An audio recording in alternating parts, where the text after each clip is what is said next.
Good morning and good afternoon to you all. I want to start by saying a very big thanks to all of you for joining us today. It's an important day. November 25th marks the International Day for the Elimination of Violence Against Women. And I am so grateful that over 400 people have signed up for today's event, and there are already people online from many corners of the world. And I think it's a very, very important and powerful statement from all of you. We've lined up a very special program today, and I know you're all going to leave here inspired by the speakers and by the conversation that we've lined up for today. Just before I came to this event, I was at another conference. It was a sustainability conference. And one of the guest speakers there was a woman who needs no introduction to any of us. Her name is Mary Robinson. And she brought into the conversation the importance of marking today's event, the importance of marking the day that focuses on the elimination of violence against women. And she spoke about how many of the elders, mostly men, were reminding people around the world why today was important, an important day to mark. And one point she made is when she was asked about how does she manage against the odds to always remain positive and hopeful, her response was, just like Desmond Tutu, she said, I am a prisoner of hope, and that we should never, ever underestimate the power of the human spirit to affect and drive change. And I think that they're very fitting words as we step into our gathering today. The Irish Consortium on Gender-Based Violence has chosen to focus on accountability from the survivor perspective. And today we're delighted to present critical new research that demonstrates progressing our approach from survivor-centered to survivor-led accountability initiatives. As our patron and president of Ireland, Michael D. Higgins, has so eloquently put it, he said the transition from survivor-centered approaches to survivor-led action seeks a profound shift in policy and practice, one that places survivors' agency at the heart of justice efforts. For those of you who don't know me, my name is Siobhán Walsh, and I am the CEO of GOAL, and I am the co-chair of the Irish Consortium of Gender-Based Violence with my colleague, Mary Van Lieshout, who you're going to hear from in just a minute. The consortium is a member-based alliance of 14 members made up of 2 government bodies, 12 international non-governmental organizations, all working together, along with our 2 sister consortia in Malawi and Sierra Leone to end gender-based violence. That is our purpose. As I referenced earlier, the patron of this consortium, Uachtarán Heron, President of Ireland, Michael D. Higgins, unfortunately could not be with us today. However, he has kindly shared a statement with us, which our colleague Niamh O'Connor McKay, who is the Programme Support Officer for the consortium, will now read. A message from Michael D. Higgins, President of Ireland and patron of the Irish Consortium on Gender-Based Violence. Read by Niamh O'Connor McCabe, photographs courtesy of Áras an Uachtaráin. On this, the 2024 International Day for the Elimination of Violence Against Women, may I send my best wishes to all those taking part in this year's Irish Consortium on Gender-Based Violence Conference. May I say how grateful I am to all those who work so hard and with such dedication to addressing this most serious ethical challenge of our time. May I pay tribute to the Irish Consortium on Gender-Based Violence, who today launches a critical new research report, From Survivor-Centred to Survivor-Led, Lessons from Promising Survivor-Led Gender-Based Violence Accountability Initiatives. This report gives a voice to those who have too often been silenced, voices that can make a difference, voices of those who have not only survived violence, but have found the strength to lead in the pursuit of justice and healing. Bringing forward lessons from countries including Ukraine, the Democratic Republic of Congo, and Kenya. They present stories of how conflict, social inequalities, and systemic injustices have fueled gender-based violence, but also, and it is important, information on circumstances where survivors have been courageously transforming systems from within. The transition from survivor-centered approaches to survivor-led action seeks a profound shift in policy and practice, one that places survivors' agency at the heart of justice efforts. It is a powerful, enduring call for justice, dignity, and action, highlighting that those who have endured the deepest wounds must be central to building solutions, shaping policies, and ensuring accountability.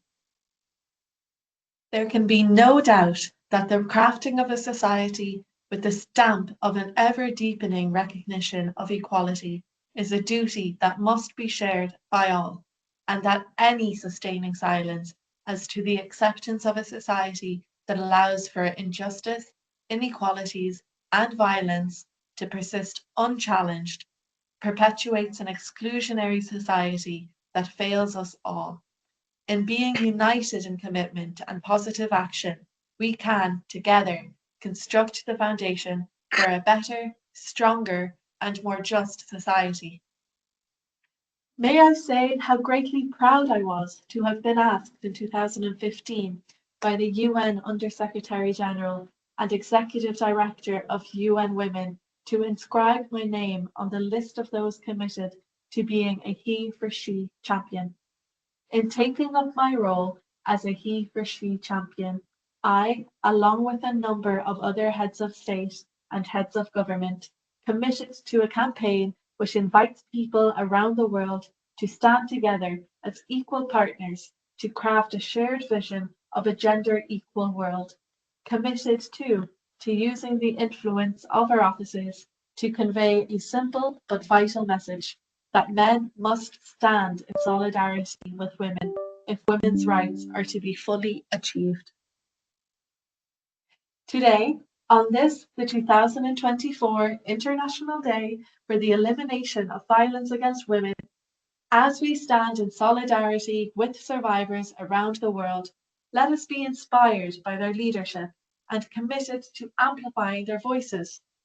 Together, let us reaffirm our resolve to creating a future where every woman and girl can live free from violence, fear, and oppression. A world where equality and safety are guaranteed for all. Mar Uachtaráin na hÉireann, may I wish the Irish Consortium on Gender-Based Violence the most fulfilling and fruitful conference, and every success as you continue with your vital work. Go raibh míle maith agaibh, is béir gach beannacht don todhchaí.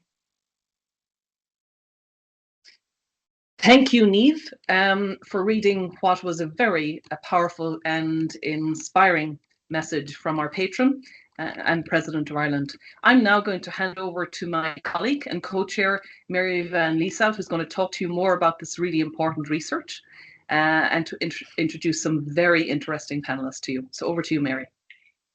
Thank you, Siobhán, and thank you, Niamh. I just wanted to say that survivor-centered accountability lies at the heart of the ICGBV strategic plan and is an approach emphasized within UN Security Council Resolution 2467 and by the CEDAW Committee in 2017.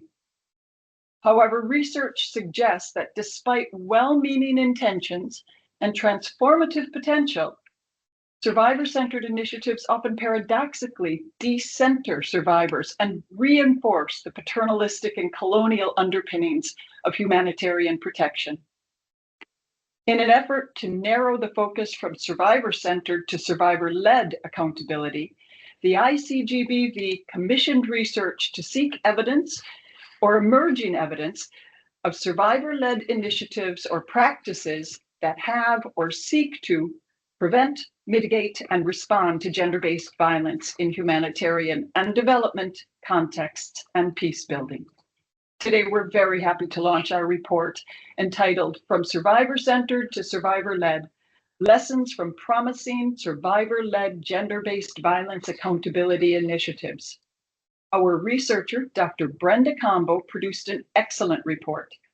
Brenda is a sociocultural anthropologist and lawyer who has worked on women's human rights primarily in Africa at the national, regional, and continental levels within civil society organizations, academia, and as a fellow at the United Nations Economic Commission for Africa. She has a Juris Doctor with a concentration in international law and human rights, and an anthropology doctorate stemming from research in the sociocultural subfield. Much of her research has focused on the intersection of gender, culture, human rights, and violence against women. Brenda has kindly recorded her overview of the research findings and recommendations here. Good morning, good afternoon, or good evening, depending on where you're joining us from. I'm sorry to be unable to be with you in person, but I'm very happy to have an opportunity to give you a snapshot of the research that I was privileged to conduct on behalf of the ICGBV. I hope that you'll take the time to read the full report, which the ICGBV will share with you. Today, my presentation will just give you a brief introduction to the report.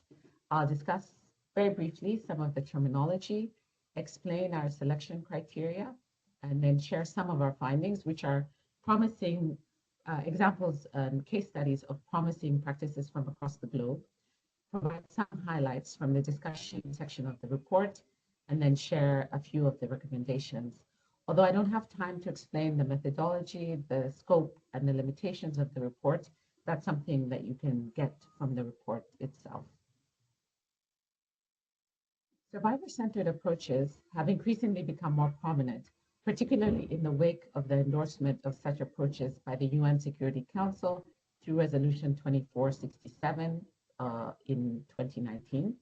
However, there is some concern, as expressed, for example, by, and excuse my pronunciation, Michaelis, Make Peace and Race, in an article that they published earlier this year, that survivor-centered approaches paradoxically decenter survivors and, quote, reinforce the paternalistic and colonial underpinnings of humanitarian protection, end of quote.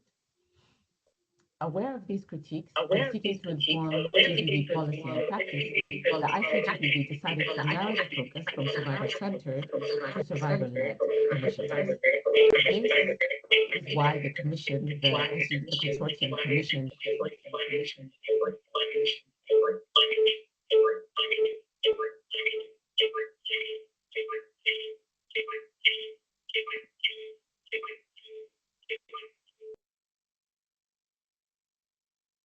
this qualitative study, which involved both desk research and interviews, which were, of course, conducted in accordance with ethical principles. The main research question that we asked was, what recommendations can be drawn from the evidence or emerging evidence of survivor-led initiatives or practices that seek to prevent, mitigate, and respond to gender-based violence in humanitarian, development, and peace support contexts? Excuse me. Based on recommendations of various scholars and a 2005 UN experts group, which is all elaborated further in the report, we opted to use and focus on promising rather than on best practice. I borrowed the definition of GBV that's used in the report from the ICGBV's strategic plan, and I won't go into that very much. But I do want to talk a little bit about accountability and survivor-centeredness. So GBV accountability was understood to include but transcend holding perpetrators accountable through legal or quasi-legal processes and aimed at preventing GBV, mitigating against risk, and supporting victims and survivors in recovery and resilience. And then borrowing again from the ICGBV strategic plan, we began with an understanding of a survivor-centered approach as one in which, quote, survivors' voices are heard and their needs and rights are reflected. And then we probed further on this definition over the course of the research. Taken with other literature as well, there seems to be some consensus on a survivor-centered approach, placing emphasis on survivors' autonomy, agency, respect, non-discrimination, confidentiality, safety, informed consent, and provision of support. Although the ICGBV had identified some potential criteria for selecting promising practices, again, in the humanitarian development and peace support context that we were focusing on, due to the dearth of examples that were identified within this scope, we ultimately ended up selecting examples based on geographical representation, on the diversity of the types of GBV, and then also on the range of strategies that were employed. So now I want to share with you two of our case studies of promising survivor-led GBV accountability initiatives, and then you'll hear more shortly about a survivor network in Ukraine and about the Survivor Leadership Initiative, which are also featured in the report. So one of the case studies is of the Murad Code, and its full name is the Global Code of Conduct for Gathering and Using Information about Systematic and Conflict-Related Sexual Violence. So this is a project that was initiated by the Institute for International Criminal Investigations, IICI, and co-founded by the IICI, Nadia's Initiative, as well as Preventing Sexual Violence and Conflict Initiative of the UK government.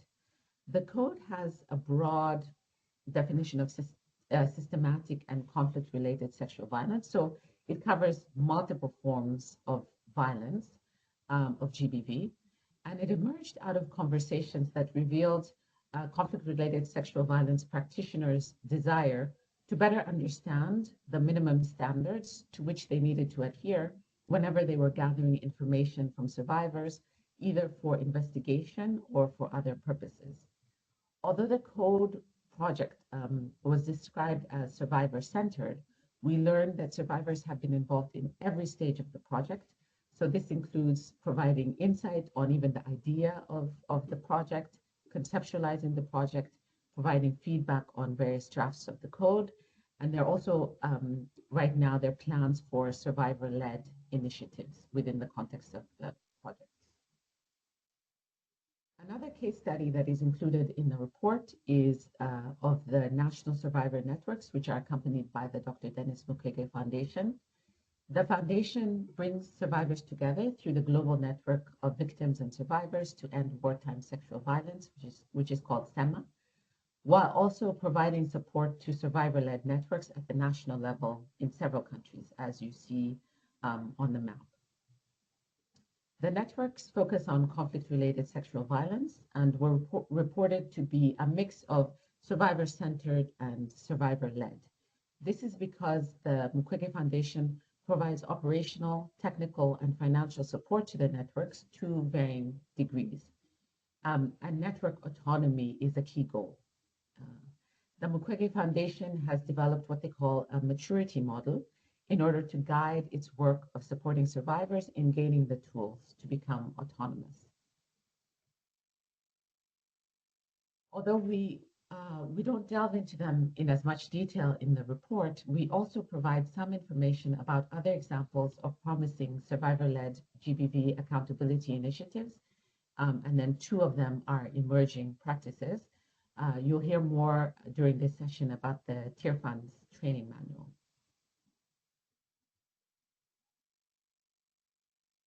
So I'll now give you an overview of the four main topics that were covered in the discussion section of the report.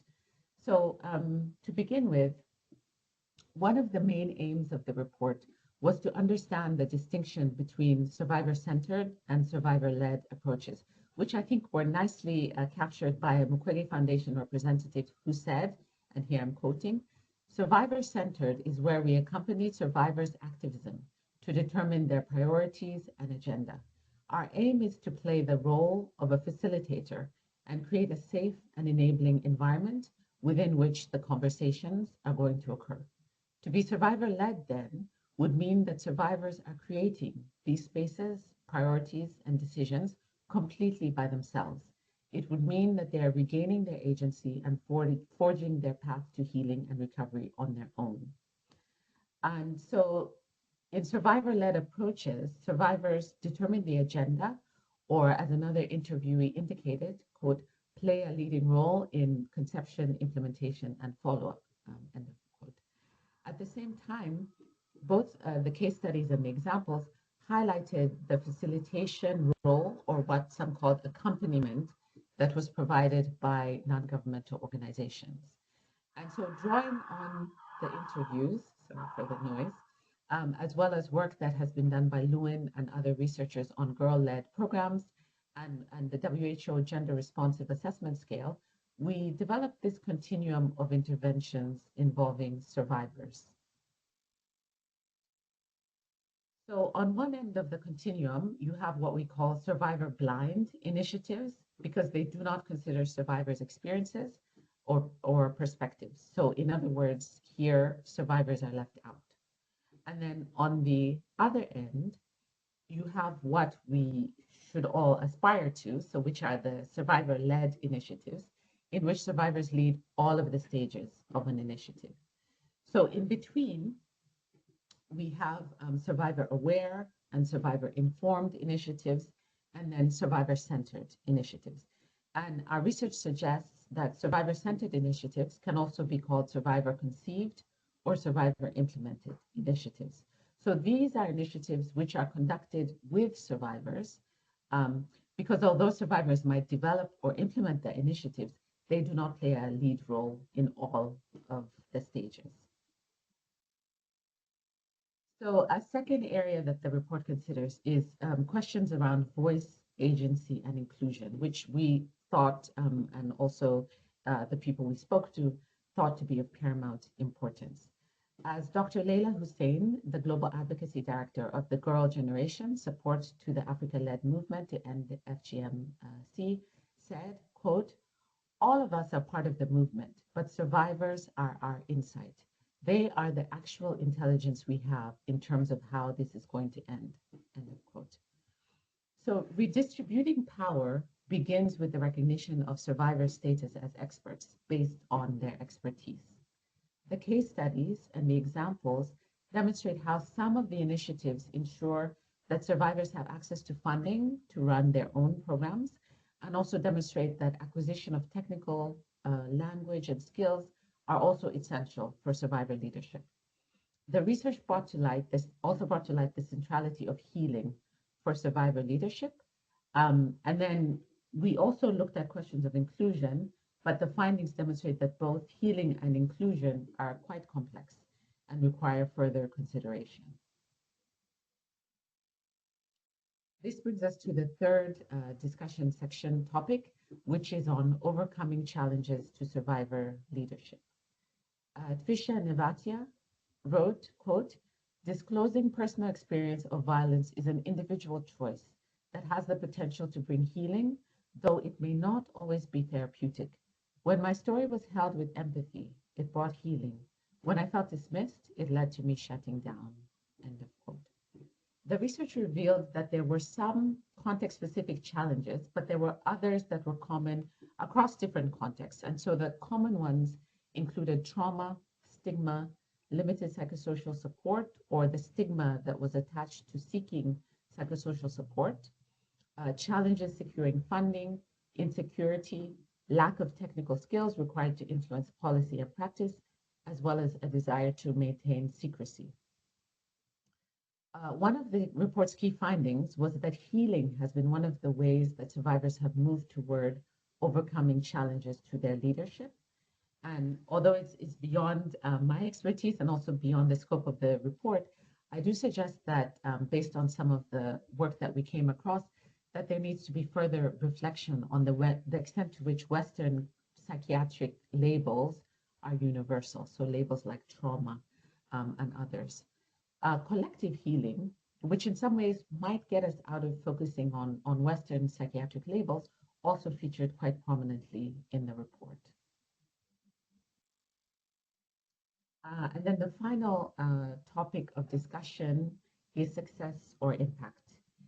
Jean-Baptiste from Men of Hope Refugee Association Uganda told a different group of researchers, quote, "In the beginning, we were victims, just seeking assistance. The journey is coming to seek assistance without any idea of becoming a group or being activists. Then we were helped and encouraged through counseling. There was a healing process. From that, we thought about how to help others, how to break the silence, how to bring others with similar problems to come together and be assisted. So this is an important impact of a survivor-led initiative, but it's an impact that we might miss.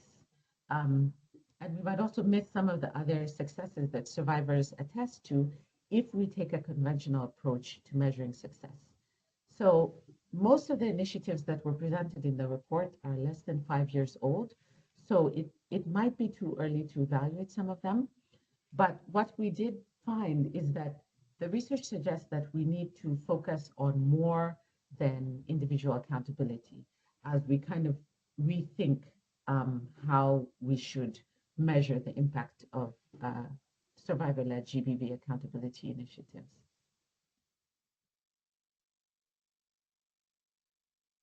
So I now will just share the main recommendation of the report.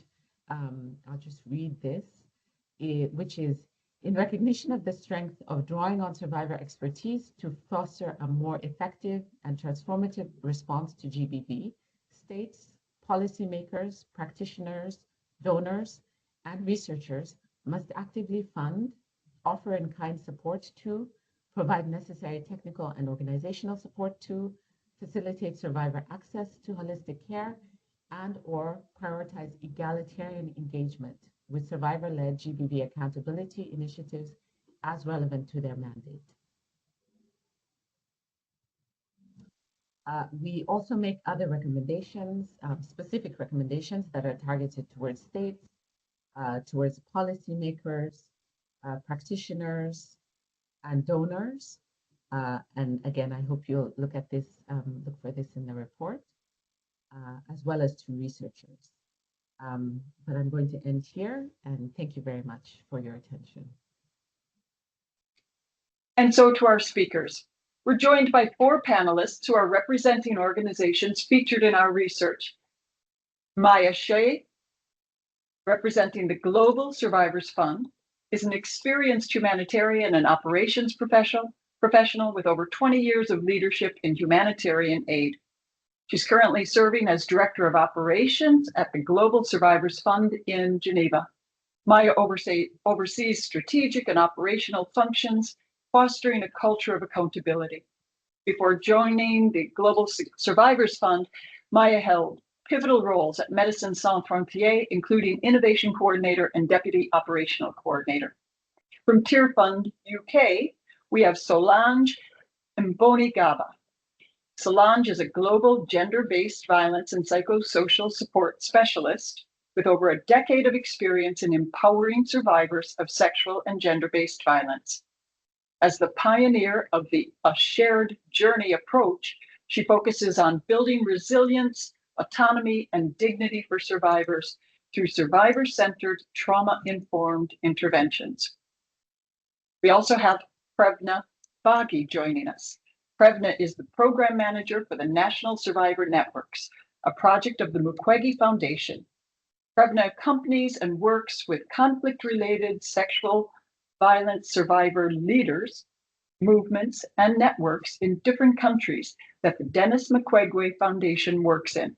She has worked previously at different international NGOs working on gender-based violence with Dr. Mukwege's team at the Panzi Hospital and Foundation in the Democratic Republic of Congo, working on programs supporting the recovery and healing of survivors. Anne Njuguna is the communications manager of the Girl Generation. Anne's role includes amplifying the voices of survivors of female genital mutilation and cutting, training them on storytelling, how to use their voices to amplify their message, and how to be comfortable in saying no if they are not comfortable sharing their personal experiences. What a rich group of panelists, I'm sure you'll agree. The panel discussion will be followed by an audience question and answer session. We'd love to hear your questions for each of our speakers, so please share them in the chat as they come to you, and Neve will read the questions to Nemukabu and the panel. Now I'd like to introduce you to the moderator of this event, Nemukabu Wurunga. Nemukabu is an award-winning journalist and staff editor and reporter at the New Humanitarian, an independent news outlet covering humanitarian crises. A former BBC and NTV Kenyan journalist and presenter, she recently participated in the 2024 European Humanitarian Forum in Brussels and moderated the ALNAT COVID-19 interactive session online. Thank you, Nemukabo, for joining us today, continuing the positive collaboration between ICGBV and the New Humanitarian. Thank you to all of you for joining us, to all of our excellent speakers, and to our patron, President Michael D. Higgins. I now hand over to Nemukabo to begin the discussion. Thank you so much, Mary, for that elaborate introduction, and a very good evening to everyone from Nairobi, Kenya, and welcome to this very important discussion on gender-based violence and survivor-led accountability. As you're aware, today marks the International Day for the Elimination of Violence Against Women and the start of 16 days of activism against gender-based violence. And it is impossible to ignore the fact that women continue to be victims of conflict-related gender-based violence if the recent UN investigation is anything to go by. And so our discussion today is inspired by Brenda Kombo's research that you have just heard from herself. And in case you joined after or you missed part of it, it's basically just explores how survivors can take leading role in prevention, mitigation, and response effort. And our panelists today have just been introduced to you. They're coming from organizations that are deeply involved in survivor-led efforts to pursue justice and accountability to survivors of sexual violence. Global Survivors Fund works for survivors, local partners, technical experts, and government stakeholders to enhance access to reparation for and with survivors of conflict-related sexual violence. They act to provide interim reparative measures when responsible parties are unable to or unwilling to provide reparation, and they advocate at the international level for the implementation of reparation programs. They also guide states and civil society by providing expertise and technical support for designing programs. Their approach puts co-creation at the center, which means they work together with survivors, aiming to return agency and autonomy to those that have been stripped of it and ensure that actions are relevant, impactful, and driven by the aspiration of survivors. And Maya Shah from GSF joins us today. Maya, welcome. It's such a pleasure to have you here today. And to start, could you share how your organization defines GBV accountability, sexual gender-based violence accountability, and what it looks like in practice? Thank you, Namukabu. Good morning, good afternoon to everybody. It's really a pleasure and an honor to be here with you today and to be part of this very rich panel. So indeed, you introduced the Global Survivors Fund. We work with survivors of conflict-related sexual violence. And accountability for survivors often focuses on criminal justice and on the perpetrators or those responsible for the harm. But however, survivors that we meet and work with, accountability goes beyond this. It's about a sense of justice that is not only criminal justice. There are other forms of justice that survivors consider as accountability. And at GSF, for us, this means reparation outside of the court-awarded judicial reparation, but administrative reparations, which is reparation that gives acknowledgement to survivors, being recognized, being heard. But it also provides the measures that survivors need to rebuild their lives, after deep, deep trauma that they have been through. And I think the researcher talked about this. But accountability can also be seen in other ways of punishing perpetrators, such as the repurposing of confiscated assets. When you have sanctioned assets, when these assets are confiscated by perpetrators and then repurposed to be used for reparation for survivors, this can also be a form of accountability to survivors. And then a third form of accountability that we see and we are supporting is restorative justice, as you see in Colombia, where prison sentences are not necessarily sought for the perpetrators, but rather bringing them together with survivors to engage and discuss on how to repair the harms that are committed. And this co-creation methodology has been adopted by the HEP in Colombia, where survivors define themselves the restorative justice measures that they want to see from the perpetrators. So for us, accountability goes beyond the judicial accountability. Yeah, thank you. Accountability goes beyond judiciary accountability. And I'm going to come back to you for examples of how this has worked for your organization. But right now, I want to move to you, Solange. You work for Tearfund, which is a Christian charity that partners with churches in more than 50 of the world's poorest countries. You tackle poverty through sustainable development, responding to disasters, and challenging injustice. Survivors in a recent study that you did, research study that you did recently, shows in 2023 actually indicated that survivors wanted to have a space to meet, speak out, and collectively undertake healing. And consequently, Tearfund worked with survivors in South Africa to set up a peer support group and train their leaders. And together, the organization and survivors co-created a training manual for survivors, which is called A Shared Journey. Solange, it's such a pleasure to have you today. And just building on Maya's point, I'm curious to know, because Tearfund emphasizes a lot on healing and peer support, could you also share how justice or accountability looks like for your organization? Well, thank you very much, Nomcabo, and hi to everyone. I think it will be very difficult for me to define accountability from just no quote from a survivor. 2013, sitting with the women, and one of them said, open quote, handle me with care. I am fragile. In 2019, sitting with a group of women in Zimbabwe, one of them said, nothing about us without us.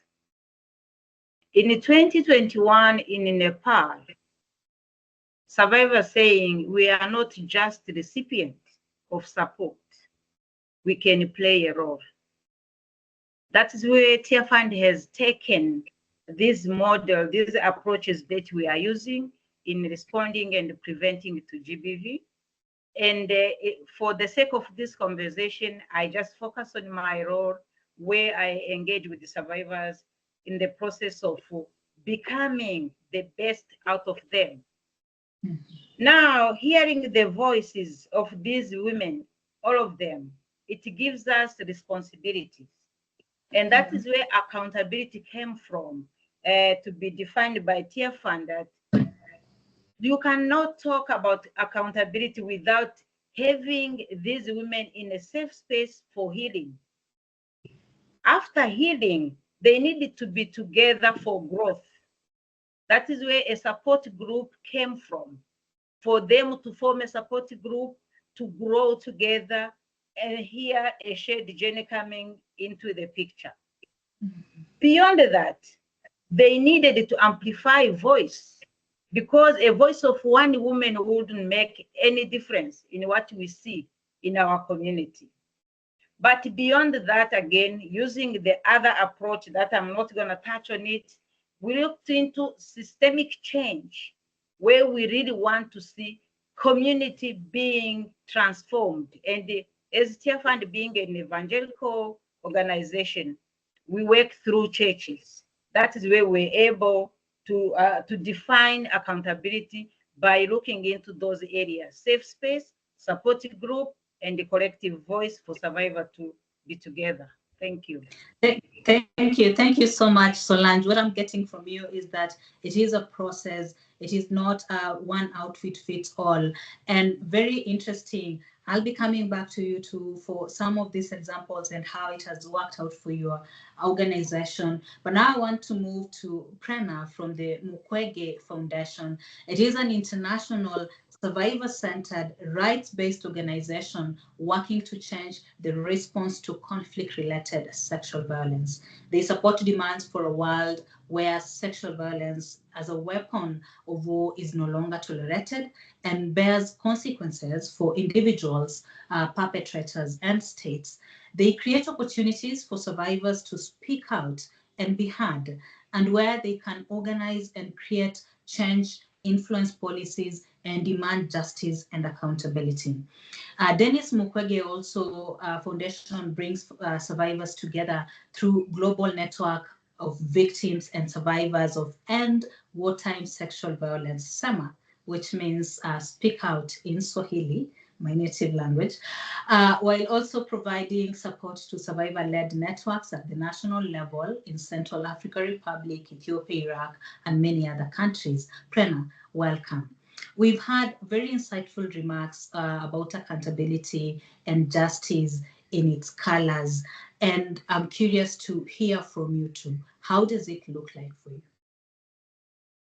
Thanks, Namukabu. And I can only echo what Maya and Solange have said, that it really is the survivors that drive the concept of justice. And it's very important in a timely moment for us as the Mukwege Foundation to ask survivors, what is it that they want when they say justice? And that could, like Maya said, mean access to reparations. It could also mean traditional forms of justice. It could mean criminal accountability. But the core of it is that survivors should be in the driver's seat. They tell us what the definition of justice is. And I think one very important element to bring up here is the notion of prevention, right? When we ask survivors, why do you speak up? It's such a courageous and such a important step in their lives when they identify themselves as survivors. They tell us it's because we don't want this to happen again in the future. We're fighting for what's happened in the past, for what's happening in our present communities, and what will happen to our future generations. So the notion of prevention is very key. Then the second thing that I think is very important to mention is that it's really, really important to acknowledge and recognize the harm that has been done to survivors, right? We're all very aware of the victim blaming attitudes that survivors have to undergo. So recognizing the harm that has occurred, whether it's at a medical level, psychosocial level, in the economic aspects of their life, is very important. And then I think the third one, which goes without saying, is state accountability. The research that Brenda just talked about pushes, and I'm very happy to see this as an outcome of the research, to move beyond individual accountability. And I can only echo that because, of course, it is the responsibility of states as well to comply with their international commitments, whether it is under humanitarian law, under human rights law, or UNSC resolutions. And it is also their responsibility to make sure that health systems are able to provide the support that survivors need. They're able to provide an environment where prosecutions can be done and where there is an environment for collective healing and for collective apologies if needed. So I think I would stop with those three elements. Thanks. Yes. Let's put a pause there as we move to Anne Njuguna from Kenya and from the Girl Generation support to the Africa-led movement to end female genital mutilation or cutting. And it is a consortium program that seeks to accelerate positive changes in society, in social attitude towards FGM and C within a broader vision of a world where girls and women can exercise their power and rights, have expanded choice and agency, and be free from all forms of violence. The program works in four focal countries, which are Kenya, Ethiopia, Senegal, and Somaliland. The Girl Generation runs the Survivor Leadership Initiative, which promotes a locally led approach by the survivors, ensuring emotional well-being of survivors is taken into consideration, training them on leadership, strengthening survivors' support networks, and enhancing their advocacy skills. And Njuguna, such a pleasure to have you here today. And yours is slightly different, but I'm equally interested to know how accountability looks like for your organization as well. Thank you so much, Namukambo, and good evening from Nairobi. It's a pleasure to be here. Would define accountability as listening and trusting the survivors and also incorporating their feedback. Because it's one thing to, develop a training program or a training manual and, taking it to them or training them and then not listening to what they would want considered in it. So that is quite important, listening to them, and also providing safe spaces where survivors can continue to encourage each other, share learnings, heal together, and also make commitments for the next generation together. And the other thing that I would say is accountability for us is also providing support and empowerment to the survivors. For example, ensuring that they can access mental health services and also holding space for them to be at the forefront. Whereas, yes, we have trained them, it's also important for them to keep speaking and keep sharing their learnings. And we've seen some of them going back to their own communities to share the learnings. But I also went a step further and asked some of the ladies and the survivors that we incorporate in the program and asked them what do they consider accountability for them as part of ending GBV. And some of them mentioned transparency as very important to them, whether through allocation of resources or even just through telling them what is required of them. For example, if they're coming for an engagement like this one, being able to understand what is required of them and the kind of support that they can get before and after the various engagements. So that's how we define accountability within the program and also within the broader movement. Thank you. Yeah, thank you so much. And I'm so glad that you've mentioned mental health, which is quite important for the survivors. And I want to come back to you, Maya, and curious to know if you can share or present any evidence or example of survivor-led initiative from your organization. Yeah, thank you very much. Indeed, we see from the data coming out of our projects that provide these reparative measures to survivors, that the process of survivors, not just participating in the project, but co-creating the project contributes to this sense of justice and is reparative in itself. And a quote from a Syrian survivor who said, we feel heard. This is the only project that listened to us. With you, I feel I am a human being.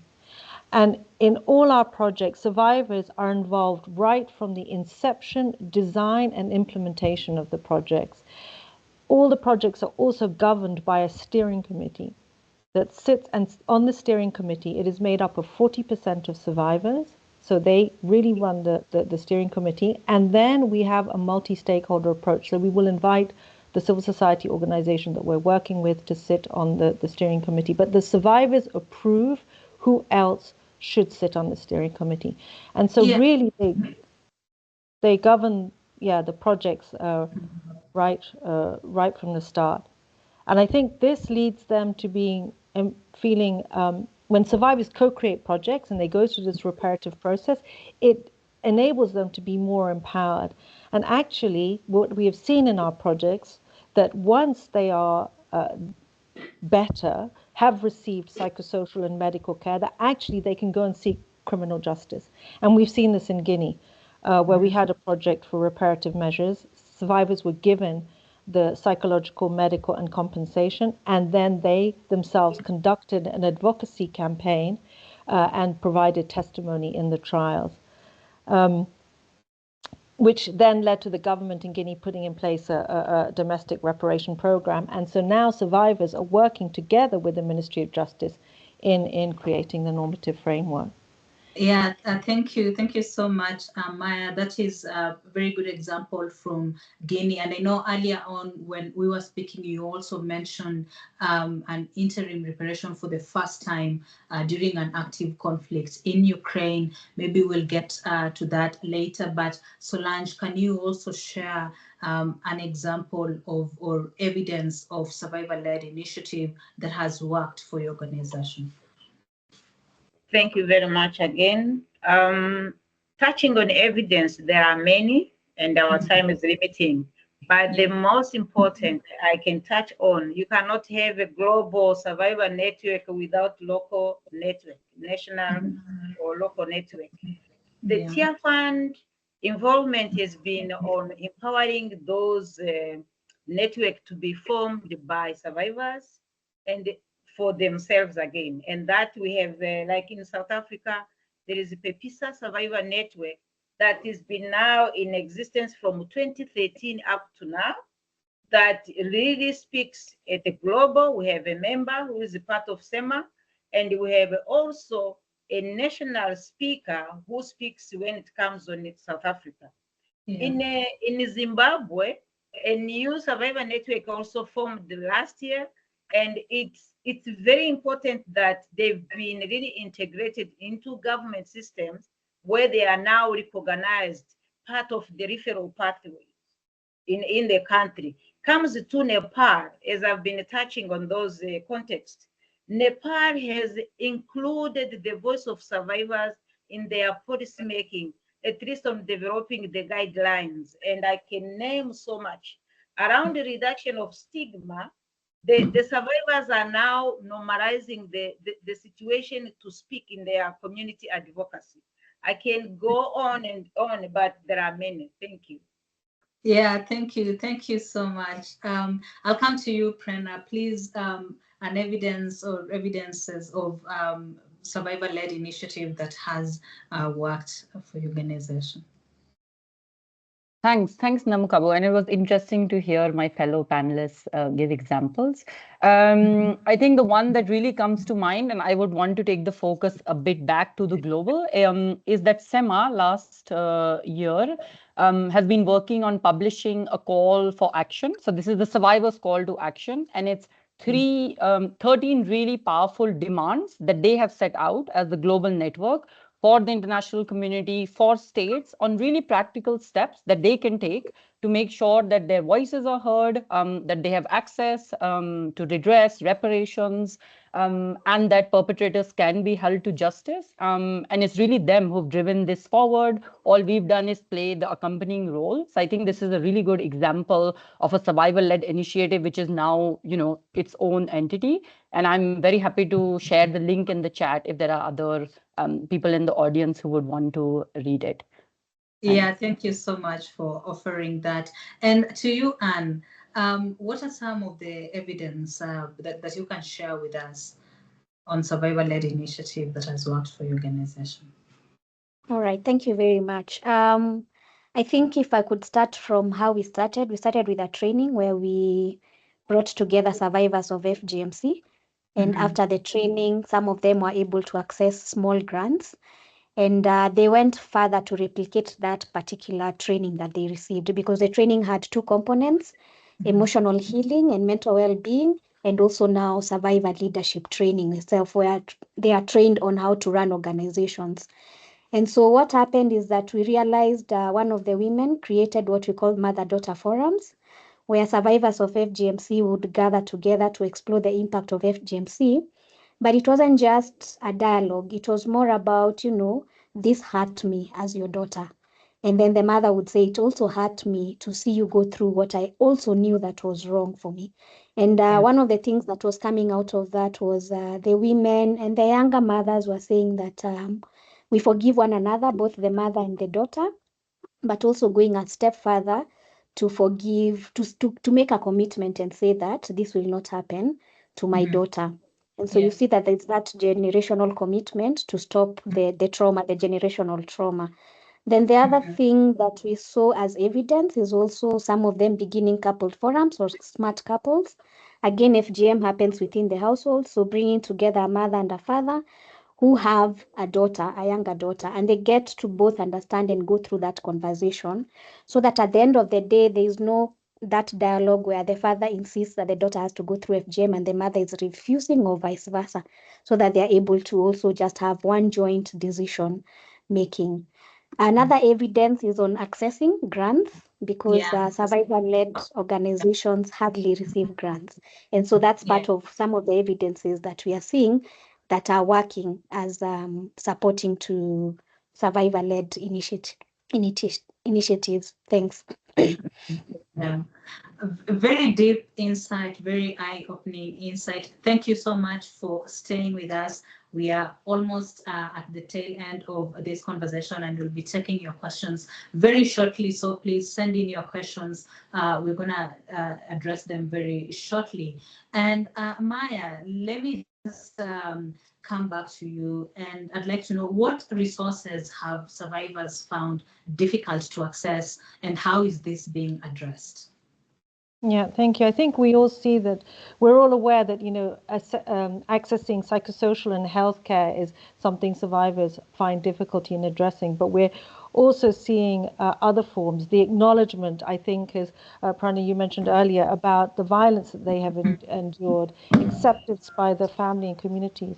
But we're also learning about new forms, which education, where education is more than just the right to education, but education is becomes a form of reparation, particularly when the education is given in a trauma-sensitive way. The curriculums are adapted, psychologists are in the schools, and there's age-appropriate education, particularly for those survivors that have been abducted at a young age, for example, and then want to go back to getting access to education. And then it can be as simple as having access to birth certificates for those children that are not legally recognized because the mother can't identify the perpetrator, or because the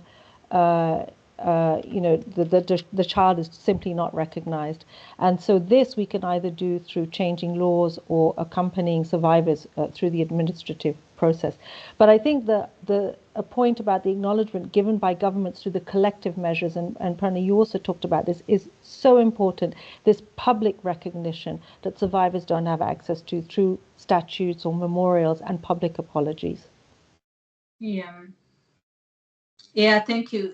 Thank you so much, Maya. And I'll come to you and from Girls Foundation. Just the same question for Maya. What resources have survivors found difficult to access, and how is this being addressed? I know the issue of female genital mutilation or cutting has been there for such a long time, and especially in countries like Somaliland, where your organization is present. Okay, thank you so much. And I know Maya has mentioned issues around mental health, but I also want to speak about capacity strengthening. Again, many of the champions and advocates against FGM or any form of GBV get into the arena based on their own experiences, and because they don't want to see the same happening to other women and girls in their own families. But what happens along the way is they yes want to form an organization, but they don't know how to run that organization. So one of the things that we offer is also capacity strengthening and knowledge on how to run organizations. What do you need to consider? And even knowledge on how to access small grants. And we are seeing many of them now beginning to see the importance of being able to run an organization and even how to access the grants, but also them going back now to the communities and designing programs that suit their own organizations or on their own communities so that they can see a reduction in ending FGM. Yeah. And then the other thing that still remains a challenge, and I think mainly in Africa, I don't know about other places, but largely in Africa, there's little mention on, the emotional effects or the mental adverse effects of FGMC on women and girls. And so you find most of them go through the emotional and mental issues without knowing where to access that. And so we provide that kind of linkages, but also tools. For example, how do you ensure that your cup never runs dry even as you work towards this ending FGM space? So also those tools are quite important. Thank you. Thank you so much, Anne, for that. I'll come to you, Solange. And how do survivors encounter and address stigma? Because stigma is a real thing when it comes to sexual and gender-based violence. Yeah, thank you very much again. And as I mentioned, when survivors are together, they support each other, they grow together. Once they are in a collective voice, there is no fear that is pulling someone behind. They are together. It's a collective voice. They are able to speak loud. They are able to make their point at the community level. That is the first thing that helps survivors to overcome fear when they are journeying together, when they are trying with all means to overcome the fear of the past. That is one thing. Second, when they are together, the capacity strengthening you are referring to, they just need someone to mentor them on how they are doing things.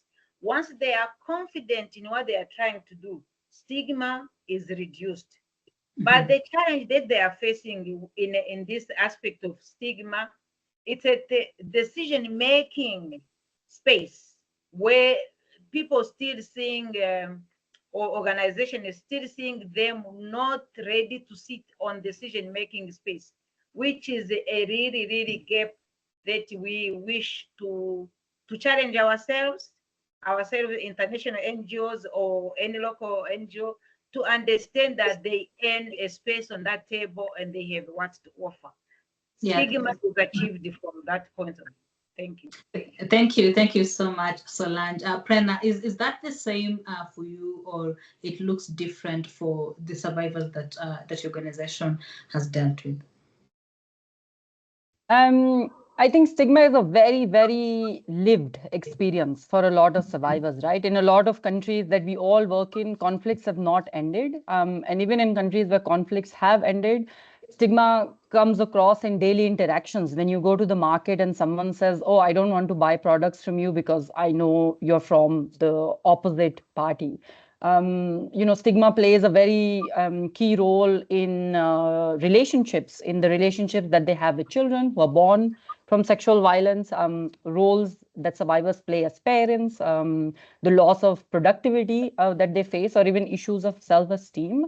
So I think it's very important to say that, I think we all see survivors as activists, as leaders, and that's a lot what the research is about. But it's very important to also not forget that there is still a very high level of stigmatization that survivors face in countries. And like Solange mentioned, also at decision making, when they go to do advocacy, when they go to make important discussions, which are indeed survivor-led, it's still a reality and it's still a challenge that they have to navigate. It's still insults that they have to face from different community members as well.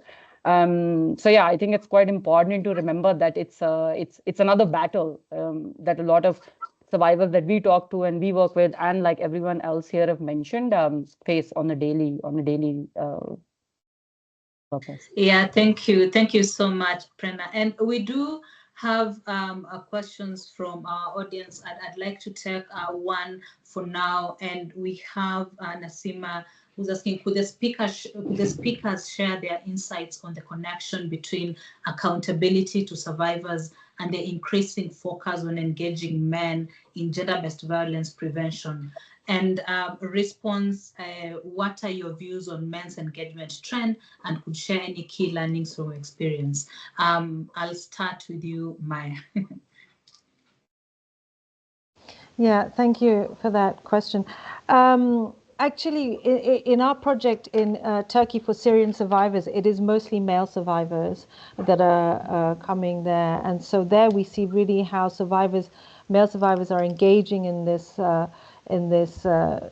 survivor-led initiative, but are also being able to share their experiences and speak out about the sexual violence that has been committed to them.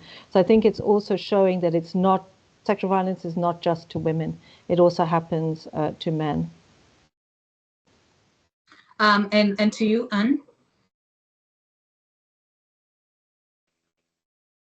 It's quite important to engage men in ending any form of GBV through prevention and also response. And like I mentioned, one of the things that the program is doing and learning is also through the couples forum, where it's not just, FGM is not just about the mother and the daughter, but also the father is brought on board and also the elders to a large extent.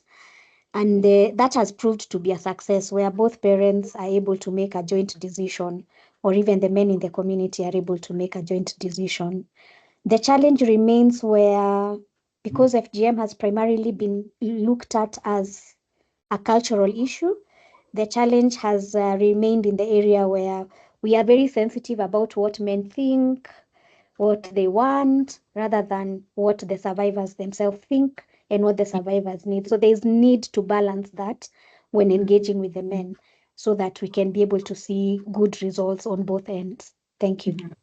Yeah, and what about you, Prerna? What do you think about the inclusion of men in gender-based violence prevention and response?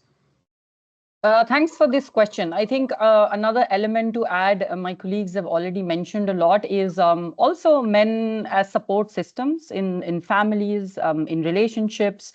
And let's face it, a lot of leaders in communities, whether it's traditional leaders, religious leaders, the head of the municipality, are often male or identified male, and getting them on board, making sure that they are also able to play a role in changing the narrative is really, really important. So thanks to the listener who raised this question.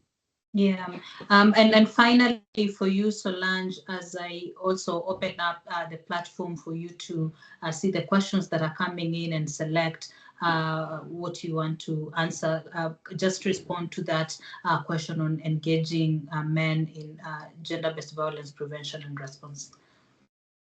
Yeah, I think from a TFN perspective, we do engage men before we even start working with the survivors, because we want to create a conducive environment where a survivor lives. In the community, we need those community leaders, church leaders, or any men in the community to become allies in what we are trying to do.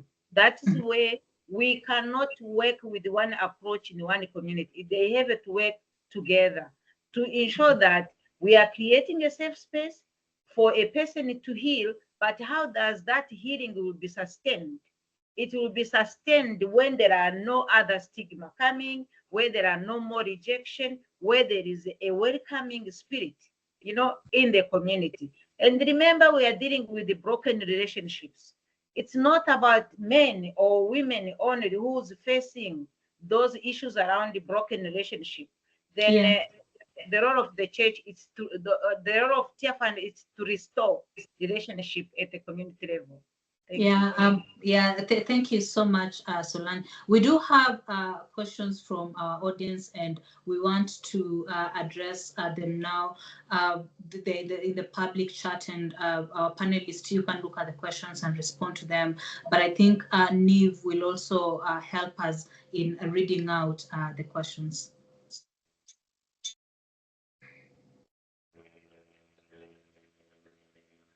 Yes, thank you all for that fantastic discussion. So I'd like to start with this question from Sophia, who would like to know if the team can provide some best practices related to survivor-led accountability initiatives that can be adopted by others. So perhaps if you could, I know it'd be difficult, but try to pick one practical suggestion or recommendation that you think the rest can learn from and perhaps implement in their own organizations. Thank you.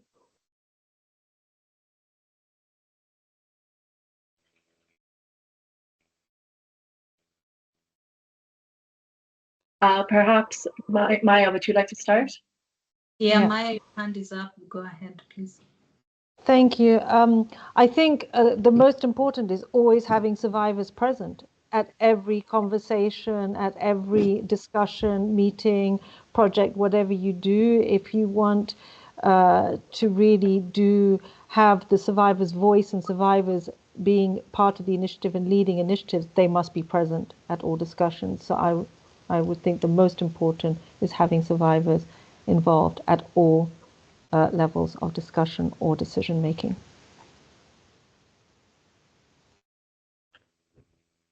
May I come in as well? Yes, Solange, you can come in, and I can see Prerna's hand is also up. You can go in next, Prerna. Okay, thank you. I think as I mentioned, healing is a key. And once a survivor has gone through a process of healing, it become more comfortable, even if people are still not welcoming, because healing increases inner strength and hope. Then that will drive them for not fighting, but being ready for facing any challenges. I think that also helps, then it's that process that you are going to understand that survivors, they need to go through a thorough process and ensure that they are ready. They have to be ready from their own end. No one can really employ a survivor to speak. She speaks when she's ready. Thank you. Thank you so much, Prerna. I think one thing to complement what Maya and Solange mentioned is also that very practically there's a lot of preparation that you just need to do, whether it means in terms of logistics of making sure that people who are invited to events or conferences make it in time, they have their visas, things like that, and also just intellectual preparation, right? You want people to participate, you want survivors to give meaningful input in conferences, workshops, even working group meetings. There I see a lot of humanitarian actors in the chat. We all have GBV working groups that we are part of, and making sure that the people who are attending these meetings actually understand what is going on, and all of that knowledge and information is accessible to survivors is also, a key prerequisite. Thanks. Yeah, thank you. And I can also see your hand is up. Please do respond to that as Niv reads for us the next question shortly. Thank you. I think I would say also a best practice is providing resources directly to the survivors who are in the movement or who are leading change. And this can be made possible by ensuring that the processes of accessing funds is not so very strict, such that they are not able to meet the criteria, but also just working with them towards meeting the set criteria and also reducing so many demands, and working with them to ensure that whatever project they are working on is successful, to allow them to also get new funds in the future. Thank you. Yeah, so basically we're eliminating bureaucracy as much as possible, right? Yeah, thank you. Niv, do we have another question? Links very well to what Solange and Prerna said on survivors being ready and having the capacity to engage in leadership. So Cynthia asks, what happens when an organization wishes to implement a survivor-led approach, but the survivor is unable to demonstrate that necessary capacity, and what occurs? So Namakaba, I'll hand that back over to you to facilitate the discussion. Yeah. Do we have any takers for that? If I may come in, it might be a difficult situation, as you are saying, but the needs of survivor differ, and they are much more defined by who they are. Then when they are forming their support group, that is where they are able to define what they are capable to do. Then they are even able to communicate what are their challenges, what support do they need from outside. Then from there, you don't rush any process. You work with them, you journey with them, you coach them. Like at this time, Tier Fund is still sparing 5% of my time to support the PEPISA Survivor Network in South Africa, because we are not, Tier Fund is not operating in South Africa, but because I'm based there, they spare a small time of my time to support them. Then there is a need of engaging with the process with the survivors until they are able to understand what are their challenges and their needs. Thank you. Yeah, thank you. We do have many other questions to go through. Maybe Prerna, you can briefly share your insight as well. Then we move on to the next question, and I'll give you an opportunity as well. Thanks for the question. Like Solange said, no pressure, right? Like, we don't have to be survivor-led just for the word of it. I think the research that Brenda showed is also quite crucial here, because it shows how there's a bit of a continuum. And I think it's a very important question that you ask, because if you think that, for example, the movement or the survivors that you're engaging with currently are not at a capacity where they can lead things, at least the bare minimum, which is important for us, is that at least you're survivor-centered. So it means incorporating their feedbacks in your programs, making sure that when you're doing monitoring and evaluation, you're actually collecting their feedback very importantly. are also things that you can do, right? So yeah, that's what I would say. Yeah, we do have just about 15 minutes left. And just briefly, your hand was up. If you want to share something as well, go ahead.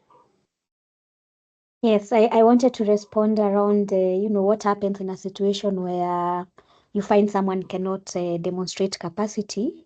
Mhm. And wanting to share the example of how we have worked with a couple of survivors for over 2 years. And just like in marketing, there are early adapters, there are those who come in a bit late, but in the end, you find that there are people who are able now to come out properly and begin to take up leadership. And so one of the things we noticed is that 2 of them were quickly able to go back to their community and begin making changes. And then the rest were still dealing with, what happened to them, healing, understanding that FGM is a form of violation against them. And then now, currently, we are seeing many of them now beginning to come out, lead initiatives in their own communities, which is really also an issue about giving them time to decide exactly what they want to do within the movement and not be in a hurry to see changes immediately. Thank you. Thank you. Thank you so much. Niv, to you, any more questions from our audience? Yes, Namakabu. So Fiona Dowling is wondering if any of the speakers have experience of mechanisms for survivors to engage directly with governments to enable survivor-led development of national GBV policies and strategies.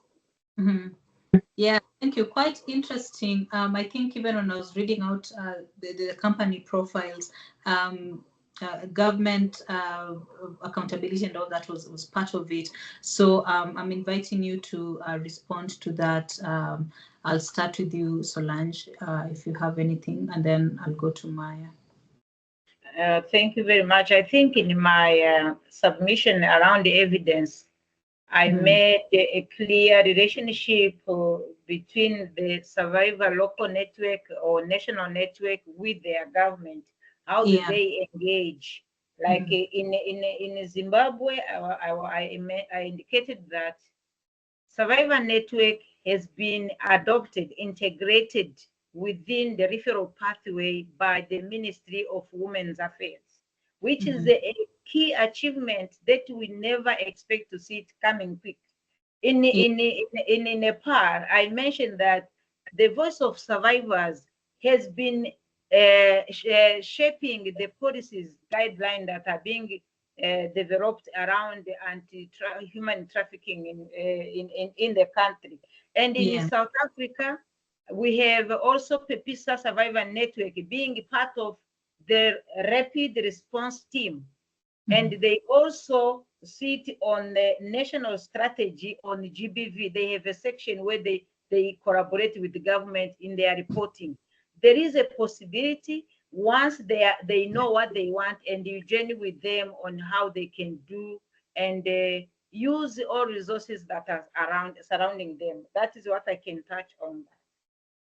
Yeah, thank you. Thank you. I'll come to you, Maya, because your hand was up. And Anne, I'd also like to hear from you because I know some of the countries that you work in, sometimes engaging with the government might be a challenge. So Maya, please go ahead. Thank you. I'd like to give 2 examples. The first one is something called the Kinshasa Declaration. Now, this was where we brought together GSF and its partners in Kinshasa in 2021, survivors, so over 20 survivors from 12 African countries. And they sat together for a week and they were asked, what does reparation mean to you? And there were international experts there as well. And during that week, survivors shared stories, exchanged good practice, and they came up with the Kinshasa Principles. So they came out with a document really saying what reparation meant for them. This then went back with the survivors for a year of consultation in their respective countries with other survivors in the countries. And at the end of the year, we came back together to produce a document called the Kinshasa Declaration.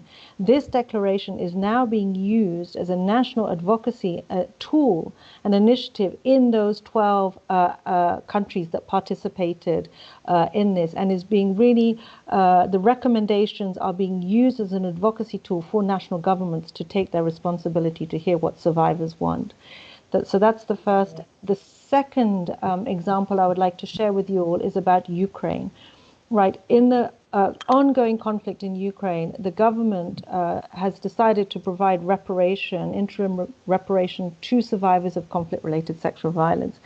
And here what happened was GSF, together again with international experts, brought together the Ukrainian government officials and survivors, and for a week they sat together and they drafted legislation for this interim reparation. So survivors were directly involved in the drafting of the legislation. There were two draft laws that was for conflict-related sexual violence, one on the creation of a victims registry and one on the status of survivors and urgent interim reparation. And I would just like to say that that law on the status of survivors and interim reparation was adopted 2 days ago by the Parliament, and it was a really survivor-led initiative.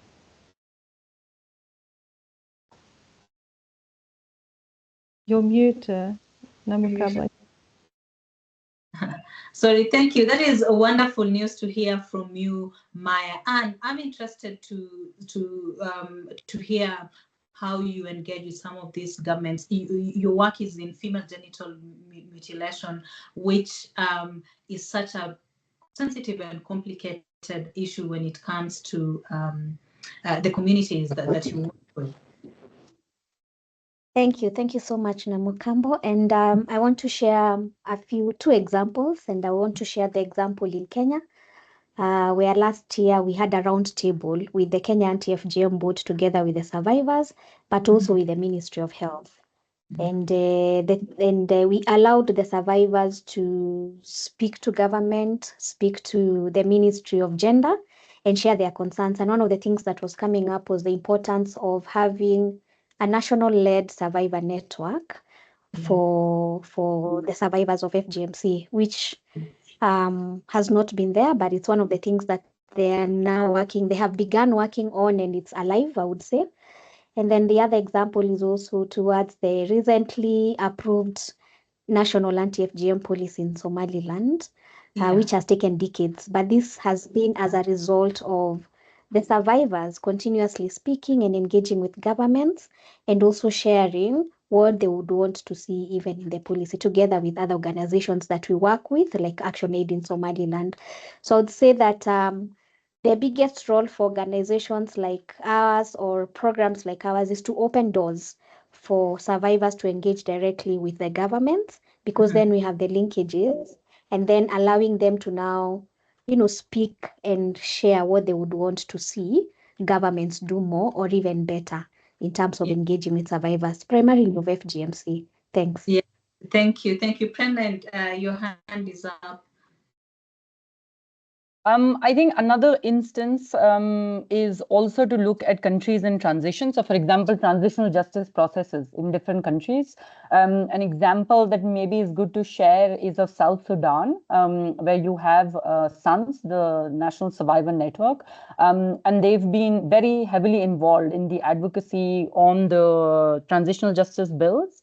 And very recently, we came to know actually that for one of the two, which is the Compensation and Reparation Authority bill, that there will actually be survivor representation in the board, which is a very significant example because it's really going to guide the transition of the country, and the engagement of survivors. And I fully support what Anne said.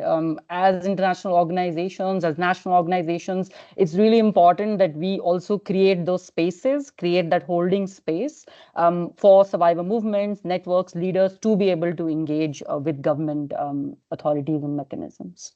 Yeah, thank you, Prerna. And back to you, Neil. Do you have any more questions for our panelists? Yes, for our last question, we have Sharon Gaynor in the chat.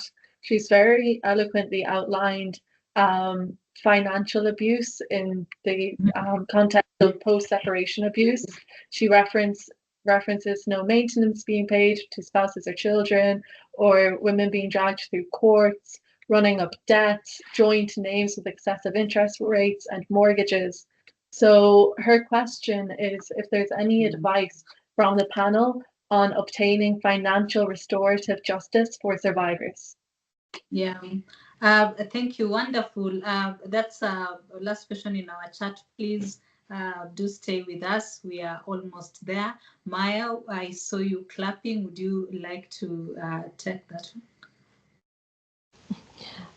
I wasn't actually clapping, but I thank you for the question. I think it's an excellent question, and how to obtain financial. I think what we're looking at, a lot of governments will say that reparation, or at least administrative reparation and financial compensation for survivors is not affordable to governments, or they're not, able to provide that financial compensation. And what we are looking at is these innovative financing mechanisms. And I think I mentioned earlier, like the repurposing of assets or the sanctions, the fines. So when you have assets that have been sanctioned, like you now have for Ukraine, Russian oligarchs, how can these assets be repurposed and finance reparation programs, and therefore finance this financial compensation to survivors? And survivors also say that for them, this is also a sense of justice, that they are getting financial compensation coming from assets that were held by the perpetrators. Thank you, Maya. Prerna, do you have anything to add on that? Another perspective? Yeah, I mean, I think another perspective to give here is really to make sure that either survivors are integrated in socioeconomic programs that are already running in countries, either it's national programs or programs that are run by different international organizations. For us, an instance is really survivor networks running their own businesses. So the networks do their own income generation activities, which supports, of course, the work that they're doing as networks, but also gives them this sort of financial independence, which, as was very rightly explained in the chat, is a very significant challenge that survivors face, not just for themselves, but for example, also then from children that are born from wartime rape. Yeah, thank you. Maya, your hand is up. Do you have something to add with that? I do, because I think, Prerna, you made such an important point there about the socioeconomic reintegration. And we've seen from our projects that when we provide the financial compensation, but it's an amount that is a life-transforming amount. It's not just a small cash transfer, but really something that will bring survivors out of the poverty and that giving them that agency. And we see that when you provide socioeconomic reintegration to survivors through this financial compensation, it affects all aspects of society, because survivors can then feed themselves, send their children to school, reintegrate back into the economy. So the effects of this go much wider than the individual when you provide that financial compensation. I can see a hand from the audience, and before I go to Solange and Anne, I'd like to give you an opportunity to speak. So if you can unmute yourself and maybe show us your face.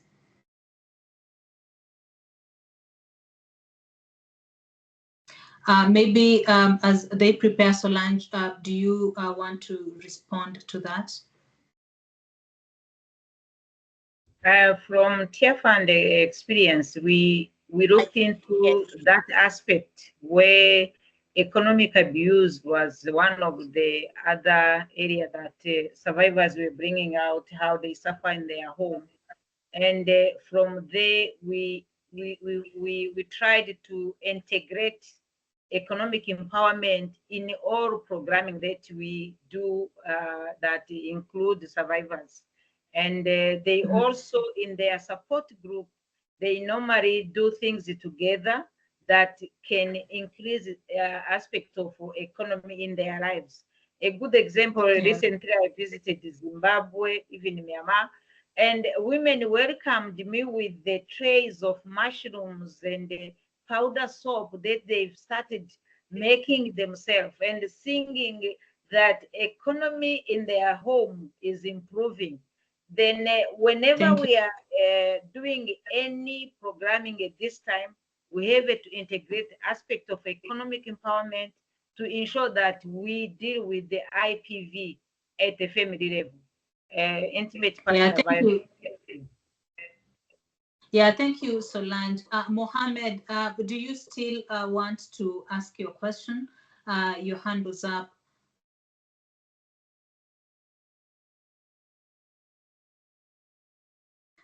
Soon, I can see your hand is up. If you can unmute yourself and ask your question or share a comment. Yeah. So this is more of a comment in the sense that so while this whole idea around socioeconomic independence and providing compensation to the survivors is important, speaking from the Indian context, we do have a compensation mechanism, but then it is so complicated that it gets almost difficult to claim and accrue that particular compensation amount, apart from it being not a very lump sum amount. This problem actually gets aggravated in cases of women who come from marginalized backgrounds. So somewhere we also need to think about how to simplify this whole process of seeking compensation, because at times it's also a very humiliating process for a lot of survivors. Yeah, a very good comment. Thank you so much. Unfortunately, we don't have any more time, but we really do appreciate your presence here. And for now, I will thank all our panelists. This has been such a wonderful discussion on a very important topic. Thank you so much for your time, and thank you for your insights, and thank you to all our audience for being here and listening to us. I'll now hand you over to Rezin, who will now take over from me with some key takeaways from the discussion and the research. Over to you. Thank you, Namakabo, and thank you to our panelists for that wonderful discussion. And thanks to you all online for all those questions. We sometimes worry we won't get enough questions, and today we had too many that we couldn't get to. So thank you so much for that. And I have the tricky job of trying to sum up some of the key points that came from there. We heard loudly and clearly today that survivors are the experts, and they know how GBV affects a country, a community, or an individual. And no matter what processes we are undertaking, whether that's at the local level, the national level, the international level, survivors need to be at the table. They need to be the ones informing and directing proceedings. We talked about accountability, and it came out clearly that we need to focus on more than just the individual accountability, as Brenda outlined originally. It needs to recognise the harm that's committed, which can take many forms. And we spoke of accountability at a local level right up to states being held accountable, and that it can take different forms, whether that's a monument or memorialisation. We heard that it goes beyond justice and reparations outside of court. Survivors need to be heard and their trauma recognised. The restorative justice example Maya shared in the HEP, so that's the transitional justice mechanism in Colombia, that brings survivors together with perpetrators, and the survivors are discussing what are the restorative justice mechanisms that the perpetrators need to undergo. We heard from Solange, nothing about us without us, that we are not just recipients of support, but we need to play a real role in doing that. We heard from Prena that accountability can mean criminal accountability, but needs to go beyond that. We need to prevent it happening again. Survivors are speaking up so that they can prevent these atrocities from happening again. And Anne spoke about, from the girls engaged in the FGMC programme, how accountability involves listening, trusting survivors and incorporating their feedback in the healing and the activity going forward. We looked then at what are the evidence of accountability efforts. And Maya explained in Syria, survivors felt heard. One survivor said, I felt like a human being again, having been heard. In Solange, an evidence at national level, our survivors are now included in policy making and they're taking part in acts around trafficking. We heard that from Prena that SEMA have published a survivors call for action for states and the international community, and 13 actions are listed there for redress and reparations, and that's been shared in the chat. Anne talked about replicating the trainer of trainers, and that when one mother and daughter trying to rule out FGM in the future, set up a group where mothers could be honest and talk to daughters, that FGM isn't being talked about normally, and they were able to express their hurt to each other. The mother was also, in preparation before, Anne had told me the mother is also hurt by inflicting the FGM, but felt duty bound by cultural norms. But through this mother to daughter healing group that came out of their initiative, they are now talking to each other and making a commitment not to pass it on to the next generation. We talked about access to resourcing, and I think Maya brought up a very interesting one about education. When education is given in a trauma-informed age for those who have been abducted at a young age, that can be a form of resourcing. We can have access to birth certs for those children who were not recognised. Maybe they were born from rape that was conducted through conflict. Resources can also be through public apologies. Stigma was also discussed, and how stigma can be a blockage to healing, but that healing generates that inner strength and hope. We heard about survivors over 2 years, and mentioned in the Girl Generation project, who went back and someone started acting in their community straight away, and others took more time, as it can be a difficult time frame. Individuals take different times in which to take activism, their path.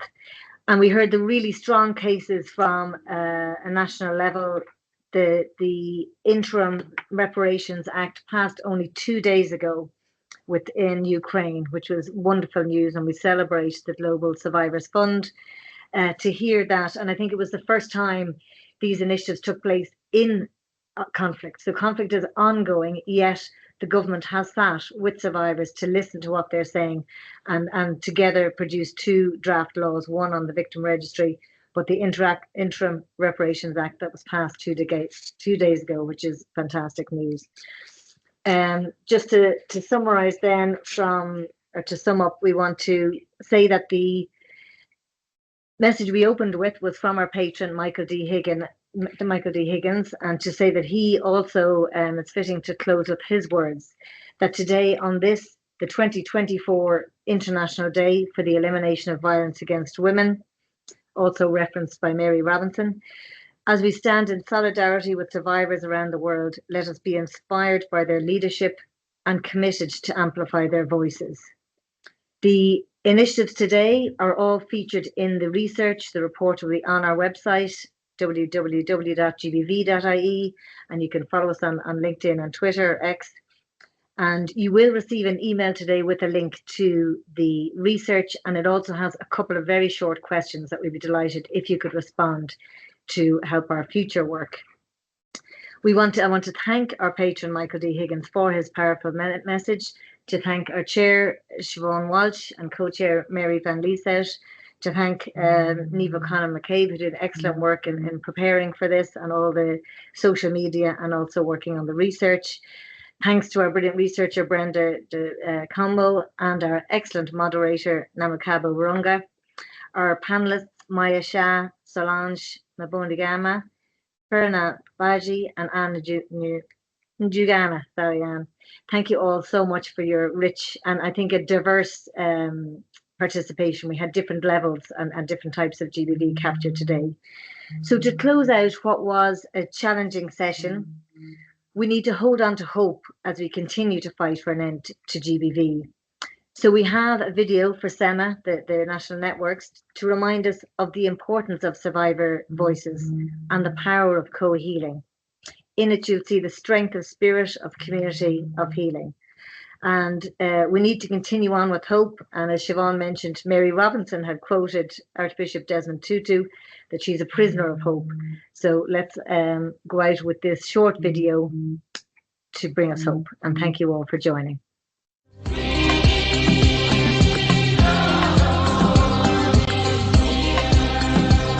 Liberté, liberté, liberté, liberté.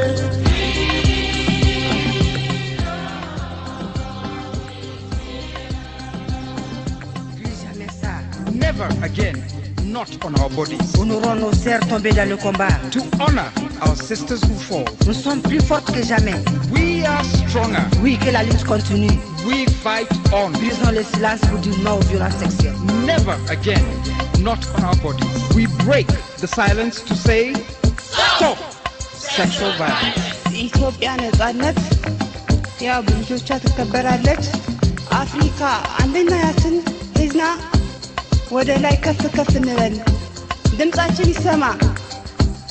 ኖ ጄኖሳይድ